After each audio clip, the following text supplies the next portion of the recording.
మీకు కూడా సమయం లేదు కాబట్టి లేట్గా జాయిన్ అయ్యారు కాబట్టి విన్నారా బయటలో విని రెస్పాండ్ అవ్వండి. వర్మ గారు, ముందుగా మీకు ప్యానల్ సభ్యులకి అలాగే 99 వీక్షకులందరికీ గుడ్ ఈవినింగ్.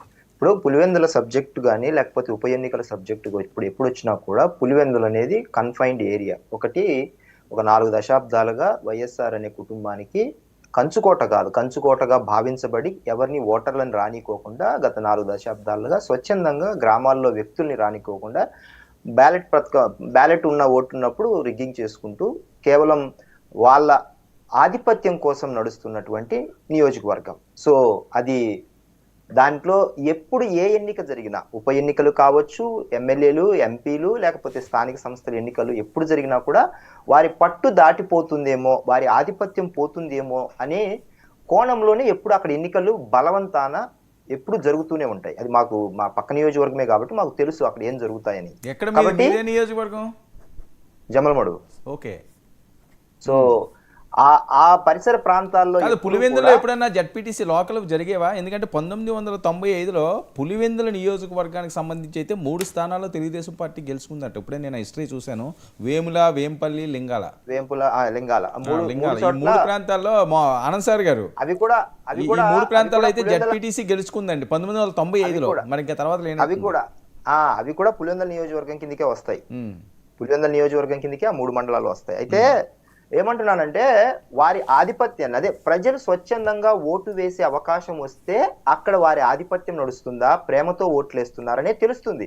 ప్రతి సందర్భంలో కూడా వారి ఆధిపత్యాన్ని నిలుపుకోవడానికి గ్రామాల్లో, మండలాల్లో వారి అయిన వ్యక్తులు ఎప్పుడు బలవంతాలు లేకపోతే వారి అయిన బెదిరింపు తాలూకు ఆలోచనలు ప్రతి ఎన్నికల్లో ఇన్ఫ్లుయెన్స్ చూపించబడతానే ఉంటాయి. దానికి మనం కొన్ని ఆధారాలు ఇవ్వలేం. కానీ స్వచ్ఛందమైన ఎన్నికలు జరిగినాయి. గుర్తుందా? 98లో కడప ఎంపీగా వైఎస్ఆర్ గారు 1998లో కేవలం 5,000 ఓట్లతో గెలిచారు. ఆ రోజు ఎస్పీగా ఉన్న వ్యక్తి ఉమేష్ చంద్ర గారు.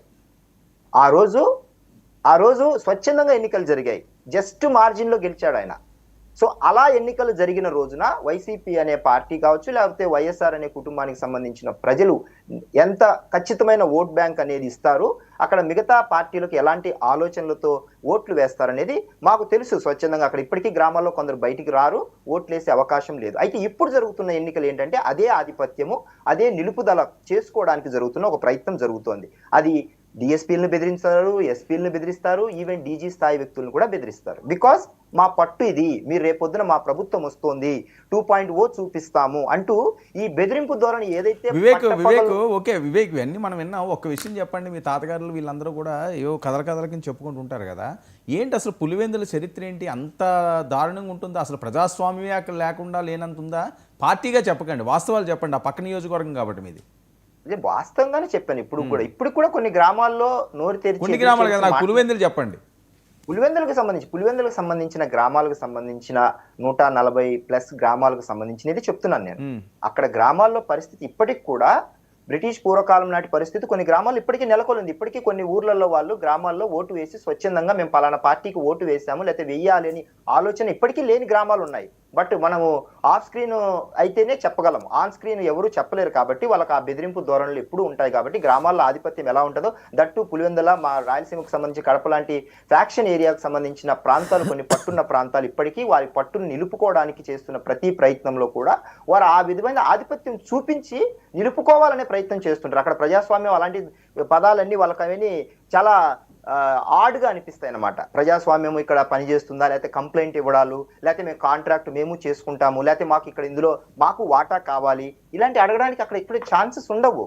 ఇప్పుడు ఆ ఏరియాలో, మా ఏరియాలకు సంబంధించి ఏదైనా ఒక మైనింగ్ తీసుకోవాలన్నా, ఒక ప్రైవేట్ జాబ్ వేయించుకోవాలన్నా సిమెంట్ ఫ్యాక్టరీలో కానీ, లేకపోతే అక్కడ సంబంధించిన ఏదైనా ప్రైవేట్ కంపెనీలో జాబ్ వేయించుకోవాలన్నా ఇప్పటికి కూడా వాళ్ళకి సంబంధించిన ఆధిపత్యం సంబంధించిన వ్యక్తుల దగ్గరికే వెళ్ళాలి, చేతులు కట్టుకుని నిలబడాలి, చెప్పులు బయట వదలాలి, నీకు ఉద్యోగం ఇవ్వాలని. చెప్పులు బయట పెట్టేది ఇంకా ఉందా అక్కడ పులివెందులో?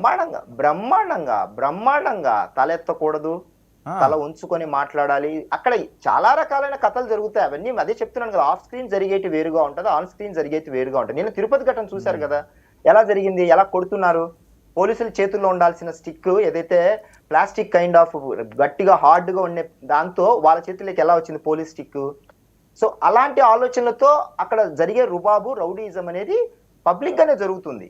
అయితే చిన్న స్థాయి వ్యక్తులు చెప్పుకోలేరు కాబట్టి అక్కడ ఏం జరుగుతుంది అనేది పై స్థాయిలో ఉన్న వ్యక్తులకు ఆటోమేటిక్ గా దాన్ని కంట్రోల్ చేసే పవర్స్ కొందరికి ఇచ్చి పెడతారు గ్రామాలు మండలాల వారీగా. సో ఆ ఆధిపత్యం నిలుపుకోవడానికి ప్రతిసారి అది కూడా రెడ్ల సమూహం, 2 పార్టీలకు సంబంధించిన రెడ్ల సమూహానికి మధ్యనే జరుగుతూ ఉంటుంది. ఇక మిగతా వర్గాలు అందులో ఎంటర్ కావడానికి కూడా ఛాన్స్ లేదు. సో వారి ఆధిపత్యానికి చూపించుకోవడానికి ఆ సమూహంకు సంబంధించిన వ్యక్తులే ఎప్పుడు పోరాడుతూ ఉంటారు.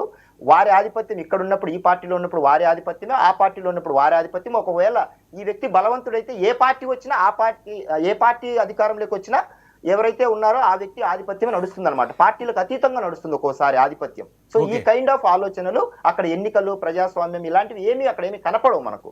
వెరీ రేర్, అది వెరీ రేర్. అంటే మనం బుక్స్ లో లేకపోతే ప్రజాస్వామ్యం వచ్చిందట ఈ జడ్పీటీసీ ఎన్నికల దగ్గర నుంచి ఆనంద్ సార్ గారు చెప్తున్నారు ప్రజాస్వామ్యం మనం నిన్న చూసాం కదా, నిన్న డిఎస్పీ గారిని పులివెందుల్లో ఎంతమంది వెళ్ళారు, ఎలాగ వేలు పెట్టి చూపించారు, బెదిరించారు అంటున్నారు. దాని మీద మళ్ళీ డీజీ గారు ప్రెస్ మీట్ పెట్టారు, కొందరి మీద కేసులు పెట్టారు. సో ఆ స్థాయికి ఇప్పుడు అంటే మనం ఇంత మీడియా, సోషల్ మీడియా వచ్చింది కాబట్టి పిన్ టు పిన్ బయటకు వస్తున్నాయి కాబట్టి మనం ఏదో తగ్గిందని అనుకుంటున్నాము. సాక్షాత్తు వివేకానంద గారి మర్డర్ కేసు ఎలా జరిగింది? ఈరోజు చనిపోతే రేపు నారాసుర రక్త చరిత్రం చేశారు. గుండెపోటు ఎవరికన్నా తల ఇలా గొడ్డలి అడ్డంగా చీలిన వ్యక్తికి గుండెపోటుతో చచ్చిపోయాడని తెలుస్తుందా? అది పక్కగా మర్డర్ చేసి ముక్కలుగా నరికిన వ్యక్తికి నారాసుర రక్త చరిత్ర, గుండెపోటుతో చనిపోయాడని బాత్రూమ్ లో రాశారు. సో అంత ఘోరంగా, అంత దారుణంగా అబద్ధాలు రాయగల ఆలోచన కలిగిన వ్యక్తులకు మీడియా సమూహం ఉన్నప్పుడు ఆ మీడియా ద్వారా వారు ఏమైనా అబద్ధాలను లేకపోతే తప్పులను వక్రీకరించి రాయగల సామర్థ్యం ఉన్న వ్యక్తులు అందులో ఉన్నారు కాబట్టి తిమ్మిని బమ్మిని చేసే అవకాశం, ఆలోచనలు ఆ సమూహానికి ఉంది కాబట్టి ప్రజలు ఏమైనా చేయగలము, నమ్మించి చేయగలము తప్పును కూడా అనే ఆలోచనలతో ముందుకు వెళ్తున్నారు కాబట్టి నిరంతరంగా ఇలాంటి అబద్ధాలు ప్రచారం చేసుకుంటూ వెళ్తారు. లక్కీలీ కొన్ని న్యూట్రల్ మీడియాలు కావచ్చు, లేకపోతే సోషల్ మీడియా ద్వారా ప్రతిదీ ఇప్పుడు బయటకు వస్తున్నాయి కాబట్టి. వేటకోడల ఫ్యాక్టరీ ఏమైనా ఉందా? ఎవరు చూసినా వేటకోడలు అంటారేంటి? అంటే వాళ్ళు వేటకోడలు పట్టుకుని తిరగొచ్చారు రోడ్ల మీద వచ్చినట్లుగా? అంటే అది మామూలుగా అది తప్పుడు సాంప్రదాయం. గతంలో ఇంకా ఘోరంగా ఉండేటివి. అంటే కళాలు అంటారు కదా, ఈ గడ్డివాములలో బాంబులు పెట్టు